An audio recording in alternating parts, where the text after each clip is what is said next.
Gracias a ustedes por venir. Voy a compartir con ustedes algunas reflexiones en voz alta sobre el tema del ALBA, los procesos de integración en América Latina y bueno, la lógica que subyace a un esquema como el del ALBA, que me parece de la mayor importancia para el momento actual de América Latina. Primero, un repaso breve a los esfuerzos de integración. ¿Se escucha bien? Porque tengo un eco, no sé si es que tengo el dedo tapado por el... ¿Sí? ¿Más cerca? ¿Más cerca? Bueno, digo, porque tengo el dedo tapado por el avión todavía, no sé. Pero en primer lugar, entender al ALBA como un proceso de reacción ante lo que ha sido la consecuencia de los procesos de integración que se han venido realizando en América Latina bajo la égida del neoliberalismo. El proceso de integración, cuya expresión más acabada es el Mercosur, que fue formado por Argentina, Brasil, Paraguay y Uruguay, que es un esquema de integración eminentemente comercial, mercantil, pensado desde la lógica del neoliberalismo, pensado para facilitar los negocios de las transnacionales que operan en estos cuatro países. Es una estrategia de dominación de mercado, básicamente de racionalización de costos para moverse en un espacio mucho más amplio, pero que no tiene como objetivo propender al desarrollo económico y social de nuestros países. El esquema alternativo al del Mercosur hasta ahora en América Latina han sido los tratados de libre comercio, el más importante de los cuales es el tratado celebrado entre Estados Unidos, Canadá y México, que se comenzó el 1 de enero de 1994, ya lleva 15 años, y cuyos resultados han sido muy claros, ¿verdad? México, en función de ese tratado, se ha convertido en un país mucho menos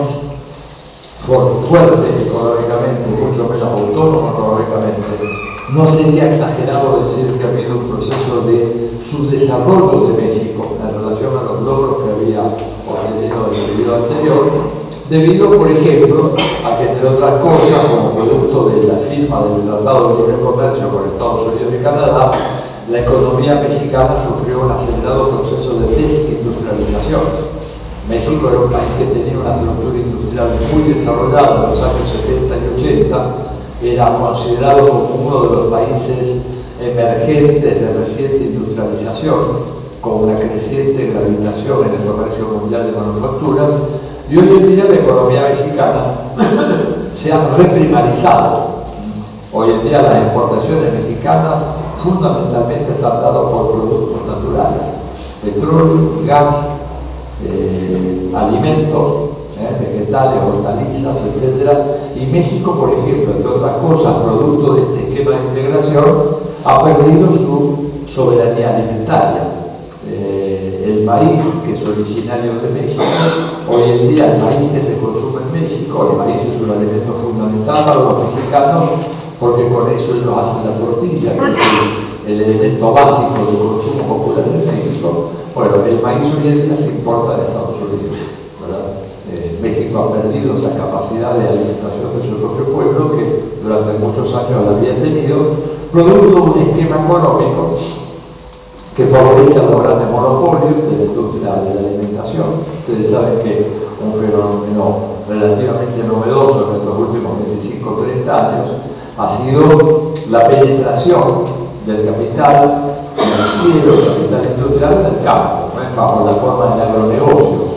Ese agronegocio tiene una incidencia muy fuerte y en el caso de México ha venido desplazando a los productores locales de forma tal de que hoy en día la tortilla que se fabrica en México, que se produce en México, se hace con maíz que proviene de los Estados Unidos, maíz genéticamente modificado. Todo esto tiene que ver con el papel de Monsanto, de Syngenta, de todas las grandes transnacionales que manejan la industria de la agroalimentación y que han tenido como consecuencia ir desplazando a los productores locales. O sea, lo que vemos entonces en el otro esquema de integración, el esquema del Tratado de Libre Comercio, que es un esquema que reproduce y profundiza todavía más las divisiones existentes entre países desarrollados y países subdesarrollados, y que lejos de producir un avance de México, como se esperaba, hacia los niveles de vida prevalecientes de los Estados Unidos, cuando uno analiza ampliamente las cifras desde 15 años del TLC, lo que vemos es que se produjo un achatamiento del nivel de vida en los Estados Unidos, una caída de los niveles salariales en los Estados Unidos, una profundización de los mecanismos de explotación que existían en los Estados Unidos, producto de la competencia de mano de obra mexicana, una mano de obra muy barata, una mano de obra con grandes dificultades de sindicalización y que por lo tanto ha ocurrido desmedro de los ingresos de los trabajadores norteamericanos. O sea que, en otras palabras, el TLC lo que ha hecho ha sido ir nivelando hacia abajo, sobre todo para los sectores de trabajadores manuales, ¿verdad? No así los sectores, digamos, empresariales, que eso sí en México han tenido acceso a niveles de vida fenomenalmente altos, pero eso afecta a un sector muy pequeño de la población. En otras palabras, tenemos acá en América Latina dos esquemas de integración, TLC, el primero desarrollado en México, Canadá, Estados Unidos, después TLC entre Estados Unidos y Chile, verdad que fue el primer país de Sudamérica en tener el TLC con Estados Unidos, segundo lugar TLC Estados Unidos y Perú, tercer lugar TLC Colombia de Estados Unidos, pero que está parado en el Congreso de los Estados Unidos por las gravísimas denuncias que hay sobre el régimen de Uribe, del gobierno de Álvaro Uribe, por la participación del gobierno de Álvaro Uribe en la matanza de dirigentes sindicales. Todo esto ha generado una reacción muy adversa en el Congreso de Estados Unidos en relación al gobierno de Uribe, y por lo tanto se ha frenado la firma del TLC que debe ser aprobada por el Congreso de los Estados Unidos, ¿verdad? Porque el régimen de Uribe ha sido dado culpable de la masacre de cientos de dirigentes sindicales y dirigentes sociales, en muchos casos instigados por grandes empresas norteamericanas vinculadas a los negocios en Colombia,